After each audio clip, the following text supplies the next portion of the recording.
திரு Constantine, Hindi திணிப்பு எதிர்ப்புன்னு coin பண்ற அந்த வார்த்தை பாஜக எதிர்ப்பு தானா?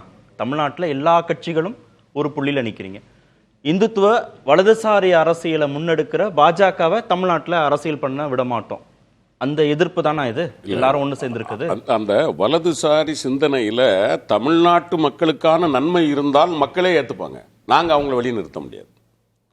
நீங்க மக்கள் விவரம் தெரியாதவர்கள் அல்ல. தமிழ்நாட்டு மக்கள் 90% படித்தவர்கள். அவர்களுக்கு நான் என்ன பேசுகிறேன், இதன் பொருள் என்னன்னு தெரியும். நாகராஜன் என்ன பேசுறாருன்னு மக்களுக்கு தெரியும். நாங்க சொல்றதை நம்ப மாட்டாங்க. அவர்கள் அறிவுக்கு என்ன உண்டோ அதை அவர்கள் சிந்தித்து தெளிகிறார்கள். இவர்களால் உள்ளே வர முடியாததற்கு காரணம் இப்ப சொன்னார் பாருங்க அண்ணா ஆர் கே நாகராஜன், அந்த மொழி தெரியாத அறிவிலிகள். மொழி தெரிஞ்சவர்கள் எல்லாம் அறிவாளிகள் என்றால் நம்ம மகாபலிபுரம் போன்ற டூரிஸ்டுக்கு போனீங்கன்னா, டூரிஸ்ட் சென்டர் போனீங்கன்னா 7 மொழி பேசுகிற குழந்தைகள் இருக்கிறார்கள். அங்கே பூ வியாபாரம் பார்க்குற அக்கா 7 மொழி பேசுது. ஏற்றுக்கலாமா? மொழி தெரிந்ததனால் ஒருவன் அறிவாளி என்கிற கருத்தை போல ஒரு மோசமான கருத்து உண்டா? அறிவென்று நான் இப்பொழுது இன்னொன்று சொல்லிவிடுகிறேன். நியூ எஜுகேஷன் பாலிசியில் அவங்க சொல்றதே என்ன அப்படின்னா, no any 3 language, 2 languages must be either regional or national of Indian language, native language. 2 language நீங்க கண்டிப்பா இங்க இருக்கிற மொழி 3வது மொழியாக வேற ஒரு இடத்துக்கு கொண்டு போகும். அப்போ நீங்க இங்கிலீஷ் படிக்கணும், இது படிக்கணும்னா 3வது இடத்துக்கு வரணும். இப்போ அவங்க எங்க வர்றாங்கன்னு புரியுதா? இங்கிலீஷை நம்மளை விட்டு தூர கொண்டு போகணும். அவங்க பாசையிலே அவங்களுக்கு புரியறதுக்காக அவங்களுடைய தலைவர்களில் ஒருவரான ராஜாஜி சொன்னார், எவர் இங்கிலீஷ் நெவர் ஹிந்தி. ஏன்னா ஆங்கிலம் என்பதுதான் உலக தொடர்பு மொழி, நம்மை வளர்த்தெடுக்கும் என்று சொன்னதனால் உலகம் முழுக்க இன்றைக்கு தமிழர்கள் கோலோச்சு கொண்டிருக்கிறார்கள். இப்போ இந்த இங்கிலீஷை நம்ம கிட்ட இருந்து புடிங்கிட்டா, அவர் சொல்றாரு பாத்தீங்களா, இந்த குண்டாஞ்சட்டிக்குள்ள குதிரை ஓட்டிக்கிட்டு தமிழ் ஹிந்தின்னு இங்கே படிச்சுக்கிட்டு இங்கே உட்கார்ந்துட்டு இருக்கலாம் என்கிற இடத்திற்கு நம்மை கொண்டு செல்வதற்காகத்தான் மும்மொழி கொள்கையில ஒன்னு அகாமடேட் பண்ணிக்கலாம் இங்கிலீஷ். அதுதான் இப்ப பிரைமரி அண்ட் செகண்டரி லாங்குவேஜா நீங்க ஒரு தமிழையோ தெலுங்கையோ அல்லது வேற ஒரு மொழி கொண்டு வந்தீங்கன்னு வச்சுக்கோங்களேன், இங்கிலீஷ் 3வது இடத்துக்கு போகும். நம்ம பிள்ளைங்க எப்படி படிப்பாங்க? இந்த 2 லாங்குவேஜே கஷ்டம்.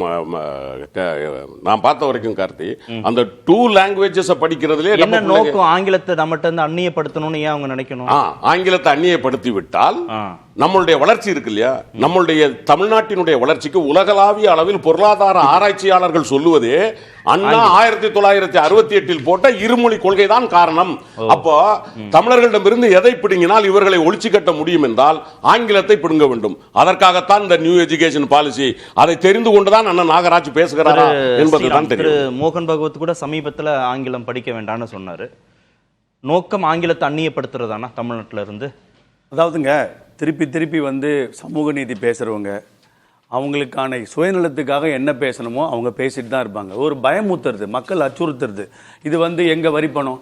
தமிழ்நாடு இந்த 14 வருஷத்தில் 2014 இருந்து மத்திய அரசாங்கத்துக்கு கொடுத்த வரி பணம் 6,23,000 கோடி. தமிழ்நாட்டுக்கு திருப்பி மத்திய அரசாங்கம் கொடுத்தது 6,40,000 கோடி.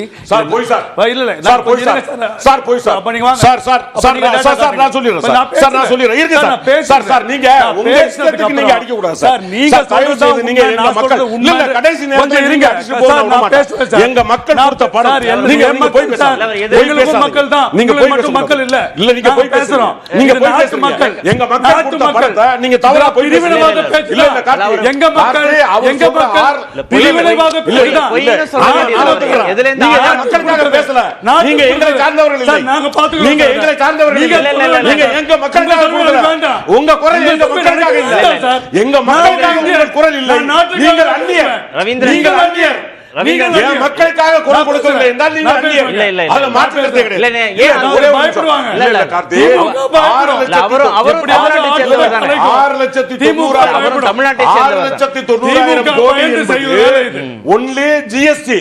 ஆனால் அது இல்லாம டைரக்ட் டாக்ஸ் ஏறத்தாழ 7,00,000 கோடி நம்ம கட்டியிருக்கோம். எப்போ? 2021 இருந்து 26 25 வரைக்கும். இவர் என்ன சொல்றாரு?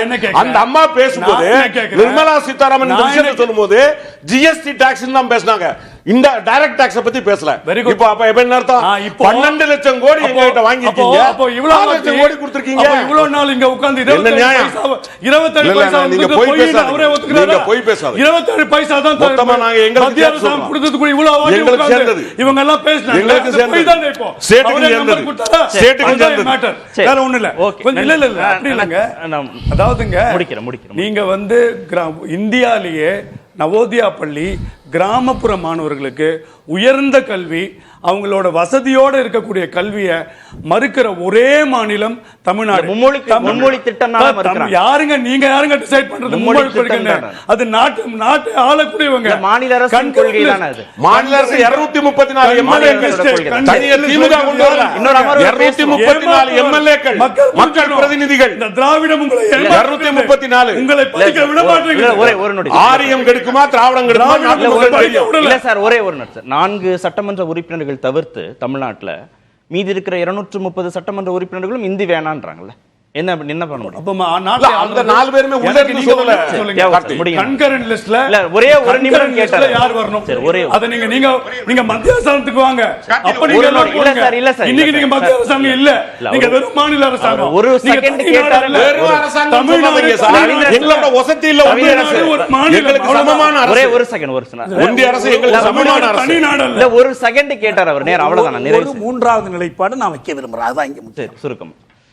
1935 நடத்திய கவர்மெண்ட் ஆஃப் இந்தியா ஆக்ட்ல கல்வி மாகாண பட்டியலில் மட்டுமே இருந்தது. மறந்துடாதீங்க.